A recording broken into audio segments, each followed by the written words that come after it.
حضرت ابراہیم نے جب دین کے لیے نکلے تو جدوجہد کی، گھر کے اندر بھی گھر کے باہر بھی۔ آپ کے والد کا نام طارق ہے، وہ توحید پرست تھے، ایماندار تھے، پرہیزگار تھے۔ آپ کے چچا کا نام آذر ہے، وہ بت پرست تھے، بت بیچا کرتے تھے۔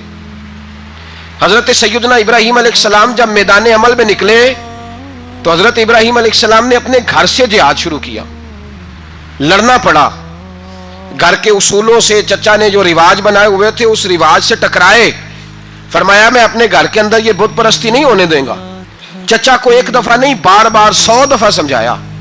آپ کا چچا بت بنا کے بیچا کرتا تھا۔ حضرت ابراہیم علیہ السلام تھوڑے بڑے ہوئے تو کہنے لگا کہ چلو میرے ساتھ، تم بھی بت بیچنے ہیں، ہمارا کاروبار ہے۔ حضرت ابراہیم ساتھ نکلے تو بت پکڑا ہے، گندے پانی کے اندر اس بت کو ڈبوتے ہیں، کہتے ہیں کسی نے خریدنا تو خرید لو، نہ یہ نفع دے سکتا ہے نہ نقصان دے سکتا ہے، جو اپنا آپ نہیں بچا سکتا تمہیں کیا بچائے گا، خریدنا ہے تو خرید لو۔ چچا کہنے لگا تو کاروبار چمکا رہا ہے کہ تباہ کر رہا ہے۔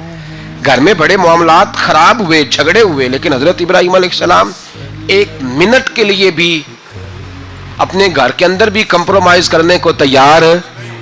یہ تھوڑا مشکل میں نے پہلو چھیڑ دیا ہے، یہ تھوڑا مشکل پہلو چھیڑ دیا ہے۔ بڑا سمجھدار آدمی ہے پر بیوی سے پردہ نہیں کرا سکتا، سیانا ہے، پنچایت کا بندہ ہے، جو اس سے آپ کہیں گے وہ بات یہ سنائے گا، لیکن کہتا نہیں جی میں نے کوشش کر لی ہے۔ کس قسم کی کوشش ہے صاحب، یہ کیسے ہو گیا؟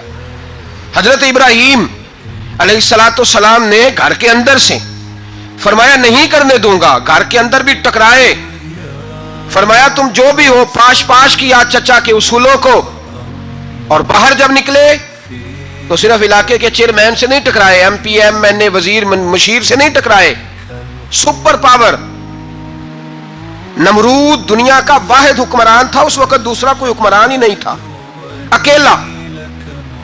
اکیلے حکمران سے جا کر ٹکرائے، کوئی ساتھ فوج نہیں تھی، کوئی ساتھ ان کے طاقت بظاہر دنیا داری کی کوئی نہیں تھی، پر حضرت ابراہیم جا کے ٹکرائے۔ اور میرے رسول پاک صلی اللہ علیہ وسلم نے سند بیان کی، فرمایا افضل الجہاد کلمۃ الحق عند سلطان الجابر، فرمایا سب سے افضل جہاد یہ ہے کہ تو ظالم بادشاہ کے سامنے کھڑے ہو کے حق بات بیان کر دے، یہ سب سے بڑا جہاد ہے، یہ سب سے افضل الجہاد کلمۃ الحق عند سلطان الجابر، سب سے بڑا جہاد۔ حضرت ابراہیم کھڑے ہو گئے، سپر پاور سے ٹکرائے۔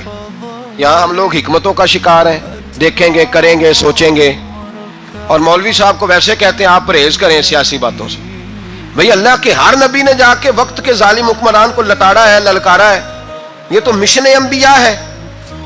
حضرت سیدنا ابراہیم علیہ السلام نے جو اس کو جا کے کہا کہ تو جھوٹ بولتا ہے، تو جھوٹا ہے، تو خدائی کا دعویٰ کرتا ہے، تو بہت بڑا ظالم ہے، اور قرآن مجید نے اس ساری بات کو بیان فرمایا۔ حضرت ابراہیم علیہ السلام سے کہنے لگا میں رب ہوں، تو آپ نے فرمایا میرا رب تو وہ ہے جو زندہ کرتا اور مارتا ہے، تو پھر آپ حق بات بیان کریں گے تو اللہ مارے گا کہ بندہ مارے گا؟ کچھ بھی نہیں ہوتا، کیونکہ زندگی موت کس کے ہاتھ میں ہے؟ اللہ کے ہاتھ میں، زندگی موت اللہ، کچھ بھی نہیں ہوتا۔ انسان صحیح سمت کا تعین کرے اور صحیح